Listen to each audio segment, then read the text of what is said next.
किस पाप के कारण स्त्री समय से पहले ही विधवा हो जाती है।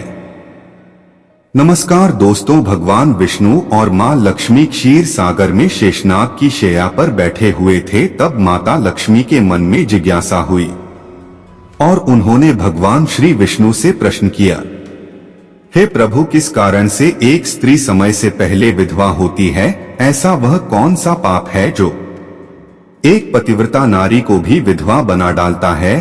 क्या स्त्री के विधवा होने के संकेत पहले से मिलते हैं? तथा स्त्री का वह कौन सा अंग है जिससे यह पता चलता है कि स्त्री विधवा होगी या नहीं? इस प्रकार से प्रश्न पूछने पर भगवान विष्णु कहते हैं, हे प्रिय, तुमने उचित ही प्रश्न किया है। यह सत्य है कि कुछ स्त्रियों के भाग्य में जल्दी विधवा होना लिखा हुआ होता है, चाहे वह पतिव्रता ही क्यों ना हो। किंतु एक पाप के कारण स्त्री विधवा बनती है और स्त्री के शरीर का एक अंग उसके विधवा होने का संकेत भी देता है। भगवान विष्णु कहते हैं, हे देवी, तुम्हें इस परम गोपनीय सत्य को बताने से पहले मैं तुम्हें एक कथा सुनाता हूँ। इस कथा में तुम्हें तुम्हारे सभी प्रश्नों के उत्तर मिल जाएंगे, इसीलिए तुम इस कथा को ध्यान से सुनना। दोस्तों, भगवान विष्णु ने माता लक्ष्मी को एक अत्यंत सुंदर कथा सुनाई है। इस कथा के माध्यम से भगवान ने समस्त मानव जाति के कल्याण के लिए कई महत्वपूर्ण उपदेश दिए हैं। इसीलिए आप इस कथा को पूरा जरूर सुने। इस कथा को आधा अधूरा सुनना पाप माना जाता है। तो चलिए कथा को शुरू करते हैं। उससे पहले यदि इस चैनल शर्मा स्टोरी नंबर 1 पर नए हैं तो चैनल को लाइक, शेयर और सब्सक्राइब करना ना भूलें और कमेंट बॉक्स में जय श्री हरि विष्णु जरूर लिखें। तो चलिए इस महान कथा की ओर अग्रसर होते हैं। दोस्तों, एक समय की बात है, मध्य देश में एक अत्यंत धनवान सेठ रहा करता था। उसका एक पुत्र और 3 पुत्रियां थी। उसकी तीनों पुत्रियों का विवाह अच्छे और धनवान घराने में हो गया था, किंतु सेठ की एक पुत्री को दुर्भाग्य का सामना करना पड़ा। उसकी एक पुत्री विवाह के कुछ ही वर्षों के बाद विधवा हो गई और अत्यंत दुख में जीवन बिताने लगी। उस विधवा स्त्री का नाम था शकुंतला। शकुंतला अत्यंत सुंदर, गुणवान और पतिव्रता नारी थी, किंतु उसके भाग्य में जो अशुभ लिखा हुआ था वही उसके साथ घटित हो गया। शकुंतला के पति ने विवाह के समय केवल शकुंतला का सुंदर रूप और उसके पिता की धन संपत्ति देखी थी, जिस कारण से उसे भी जल्दी ही शरीर का त्याग करना पड़ा। बचपन से ही शकुंतला के शरीर के अंगों पर उसके विधवा होने के लक्षण दिखाई दे रहे थे, लेकिन किसी ने उस पर ध्यान नहीं दिया था। कन्या के पिछले जन्म के कर्मों के कारण उसे इस जन्म में विधवा होना पड़ा था। भगवान विष्णु कहते हैं, हे देवी, अब मैं तुम्हें शकुंतला के पूर्व जन्म की कहानी सुनाता हूँ, उसे तुम ध्यान से सुनो।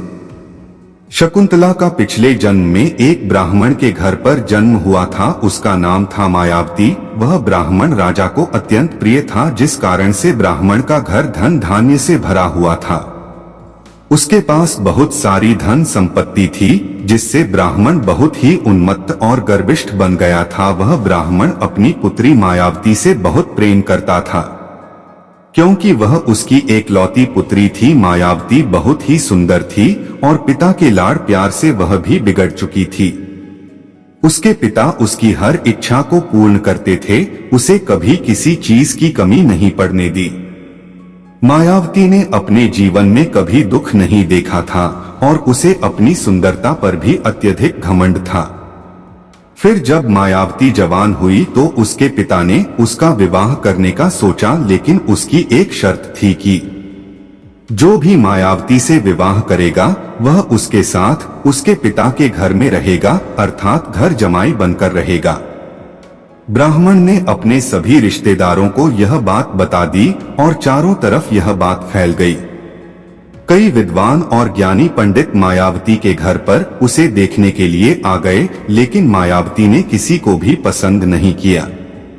मायावती ने कई विद्वान ब्राह्मणों को अपमानित करके घर से बाहर निकाल दिया। फिर एक दिन एक अत्यंत सुंदर ब्राह्मण भिक्षा मांगने के लिए मायावती के घर पर आया। जिसे देखकर मायावती उस पर मोहित हो गई और अपने पिता से कहने लगी कि वह उसी भिखारी ब्राह्मण से विवाह करेगी। यह सुनकर मायावती के पिता ने भी स्वीकृति दे दी और उस भिक्षुक ब्राह्मण को मायावती से विवाह करने के लिए पूछा तो उस भिक्षुक ब्राह्मण ने भी हाँ कर दिया और फिर मायावती और उस ब्राह्मण का विवाह संपन्न हुआ।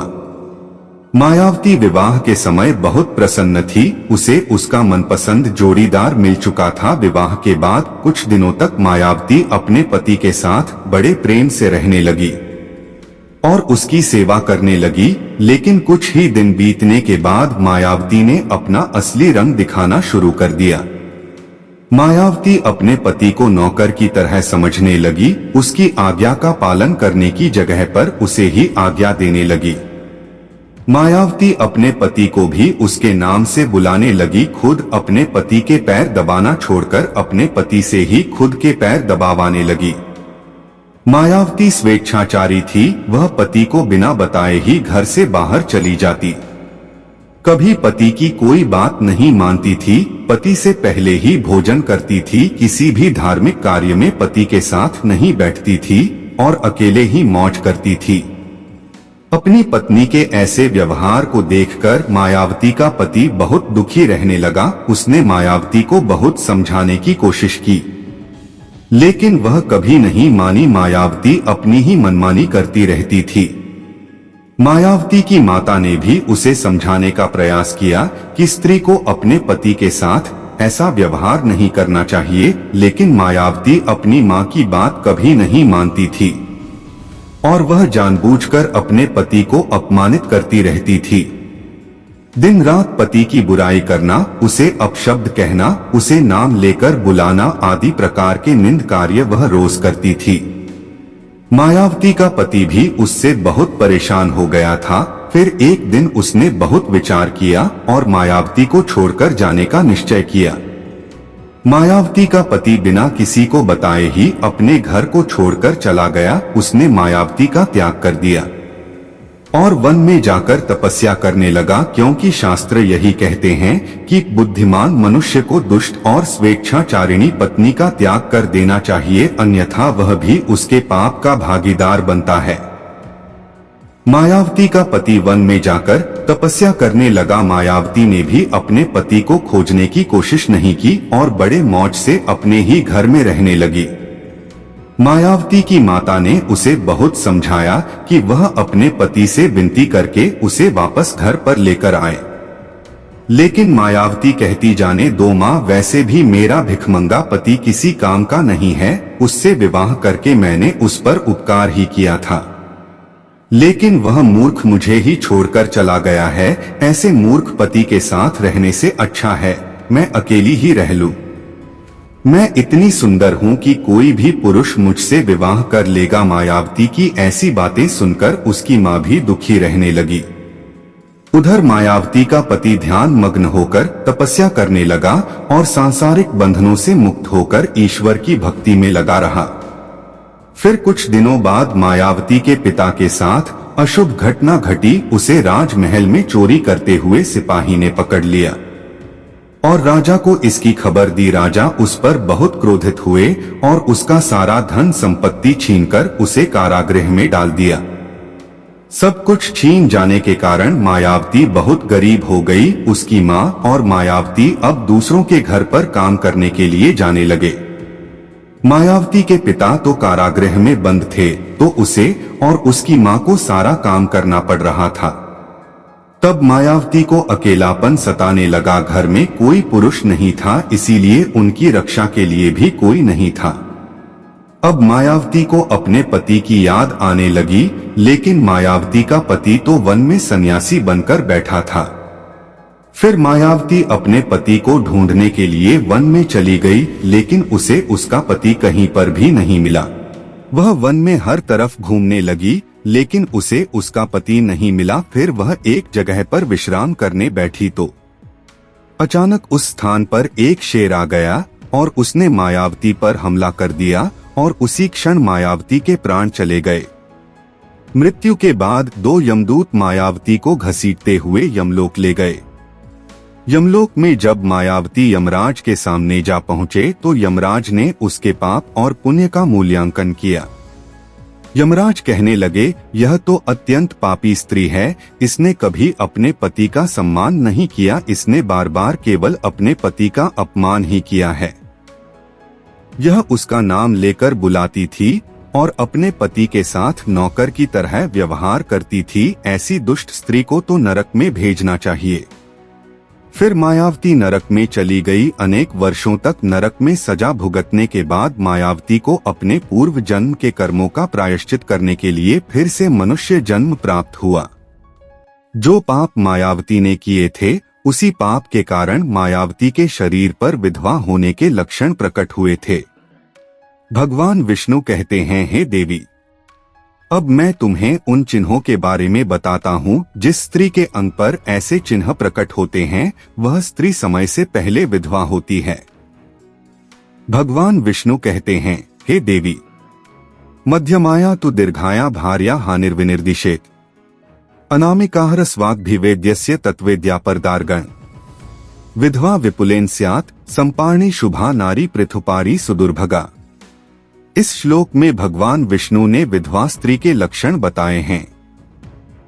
यदि किसी स्त्री के पैर पसीने से रहित हो, उस पर नसें दिखाई ना देती हो, उसके पैर चिकने तथा कोमल हो तो वह स्त्री सुख भोगने वाली तथा ऐश्वर्यशालिनी होती है।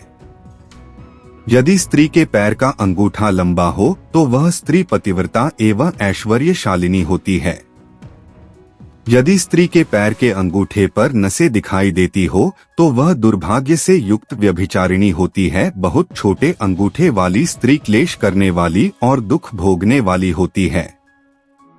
अंगूठा यदि छप हो तो वह स्त्री गर्भ धारण क्षमता में दुर्बल होती है। यदि किसी स्त्री के पैर की तर्जनी उंगली अंगूठे से भी बड़ी हो तो वह स्वच्छंद कामचारिणी अथ अनेक पुरुषों से संबंध बनाने वाली होती है। यदि किसी स्त्री के पैर की उंगलियां परस्पर मिली हुई हो, एक दूसरे के नजदीक हो, उंगलियां गोल एवं सीधी हो और नाखून पतले एवं छोटे हो तो वह ऐश्वर्यशालिनी होती है और ससुराल में सुख भोग है। अब मैं विधवा स्त्री के पैर के लक्षण बताता हूँ। यदि किसी स्त्री के पैर का अंगूठा बहुत बड़ा हो और आगे से गोल हो, उसके नाखून टेढ़े मेढ़े हो, अंगूठे पर नसें दिखाई देती हो तो उस स्त्री के विधवा होने के योग बनते हैं। यदि स्त्रियों की एड़ियां बहुत बड़ी हो तो वह मृत्यु पर्यंत दुख भोगने वाली होती है। और यदि स्त्री के पैर मांस रहित हो तो ससुराल के भाग्य को नष्ट कर देती है। यदि किसी स्त्री के पैर की अनामिका उंगली बाकी उंगलियों की तुलना में बहुत छोटी हो तो वह कलह करने वाली और घर के वातावरण को असहनीय बना देने वाली होती है। यदि किसी स्त्री के पैर की मध्यमा उंगली अर्थात बीच की उंगली ज्यादा लंबी हो तो वह विवाह के लिए अयोग्य होती है। जो स्त्री चलते समय पैर पटकते हुए चलती हो और धम धम आवाज करती हो तो वह अपने पति का विनाश करने वाली होती है। भगवान विष्णु कहते हैं, हे देवी, इन्हीं लक्षणों के कारण शकुंतला समय से पहले विधवा हुई थी। पिछले जन्म के कर्मों के कारण ही स्त्री के विधवा होने के योग बनते हैं। जो स्त्री अपने पति का अपमान करती है, उसका नाम लेकर बुलाती है तथा उसके भोजन करने से पहले ही भोजन करती है तो वह स्त्री निश्चित ही समय से पहले विधवा होती है। एक पतिव्रता स्त्री कभी पति का अपमान नहीं करती, कभी उसे नाम लेकर नहीं बुलाती और सदैव पति से एकनिष्ठ रहकर उसकी इच्छा के अनुसार चलती है। उस स्त्री की कभी दुर्गति नहीं होती और वह मृत्यु के पश्चात मेरे लोक को प्राप्त करती है। तो दोस्तों, इस प्रकार से भगवान विष्णु ने मां लक्ष्मी को अत्यंत महत्वपूर्ण कथा सुनाई है। मैं आशा करता हूं कि यह जानकारी आप लोगों को अच्छी लगी होगी और चैनल पर नए हैं तो चैनल को लाइक, शेयर और सब्सक्राइब करना ना भूलें। धन्यवाद।